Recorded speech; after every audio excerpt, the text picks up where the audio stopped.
Hey, it's Rachel Cooke, your modern mentor. And today's episode is focused on the conflict we feel at work sometimes when we need to engage with colleagues of different generations. So let's talk about ways we can all not just tolerate, but actually harness the full power of all the generations we have in the workplace. Raise your hand if you've ever found yourself saying, thinking, or even being the victim of one of the following. Boomers are so old school. They're out of touch, they're stuck in old ways, and technology mystifies them. Gen Xers, those are the cynical ones. They don't do collaboration and they're hard to work with. And millennials are so entitled. They grew up winning participation trophies and they need way too much feedback and validation. Seriously, raise your hand. I can't see you. The truth is, these and many other stereotypes exist out there. Sometimes they're harmless, just silly assumptions we carry through our days. But they can also be destructive.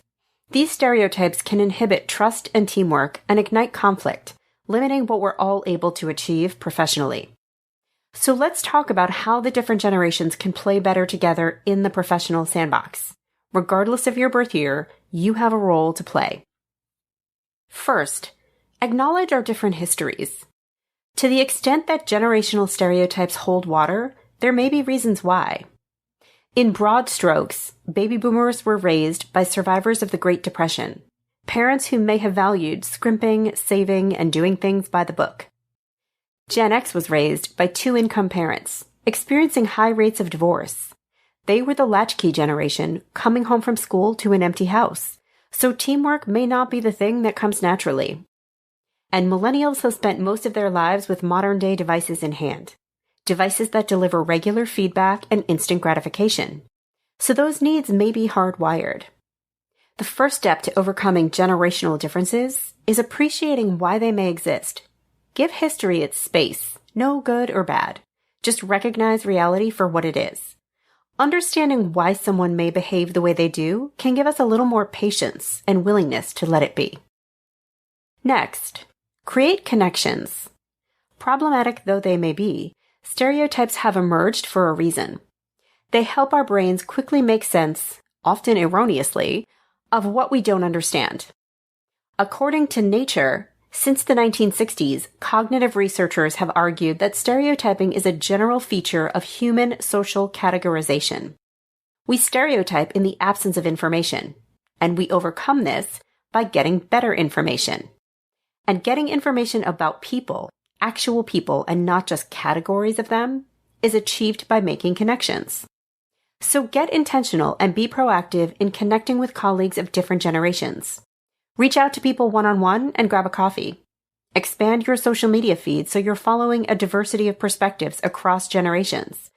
Or start a book club or a discussion group focusing on titles or topics with broad appeal to attract a generationally diverse crowd.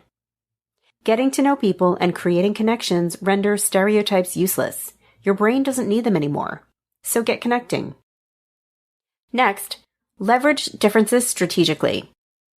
Many of us have built our networks of trusted advisors, the same people we tend to tap time and again, probably because they're likely to agree with us.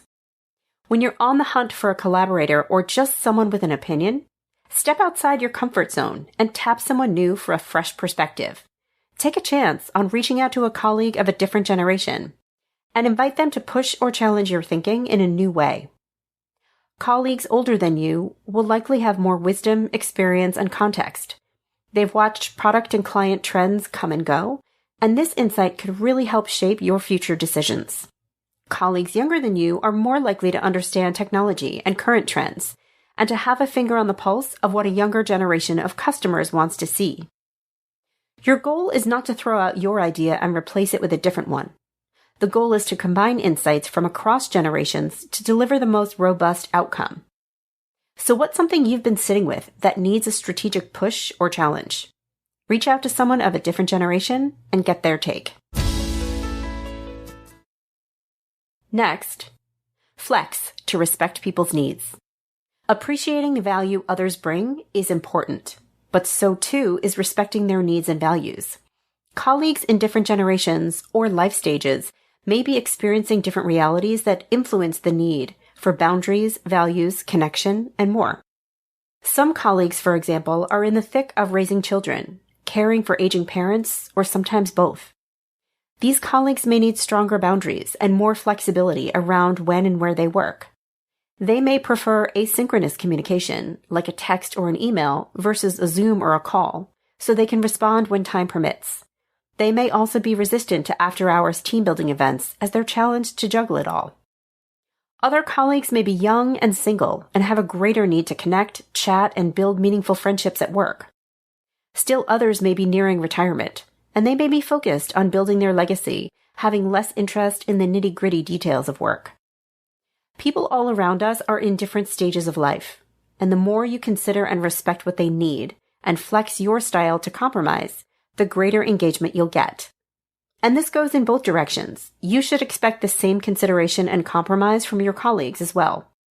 Meeting people where they are will help turn up the dial on the value they're able to deliver. And finally, find a reciprocal mentor. As you may have guessed, I'm a fan of the mentor. In a traditional mentorship, the mentor supports the mentee on a journey, whether it's tackling a challenge, navigating sticky career situations, or preparing for a promotion. In a reciprocal mentorship, each party is both a mentor and a mentee, and the support moves in both directions.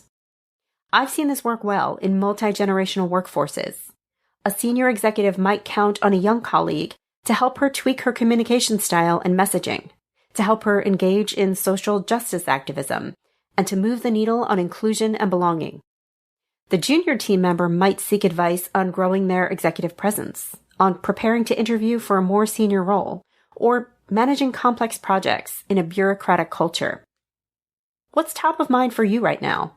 Is there someone older or younger who might play a role in supporting you through it? And what might you offer them in exchange? I hope you're feeling inspired to do some connecting. Let me know what you learn along the way. Drop me an email at modernmentor@quickanddirtytips.com or call the Modern Mentor listener line at 201-632-5656. Modern Mentor is a Quick and Dirty Tips podcast. It's auto-engineered by Dan Feierabend with script editing by Adam Cecil. Our operations and editorial manager is Michelle Margulis. Our assistant manager is Emily Miller. And our marketing and publicity assistant is Davina Tomlin. Follow Modern Mentor on Apple Podcasts, Spotify, or wherever you listen. Have a question I can answer? Shoot me an email at modernmentor@quickanddirtytips.com or leave me a voicemail at 201-632-5656. And make sure you let me know if it's okay to use your voice on the show. Thanks so much for listening and have a successful week.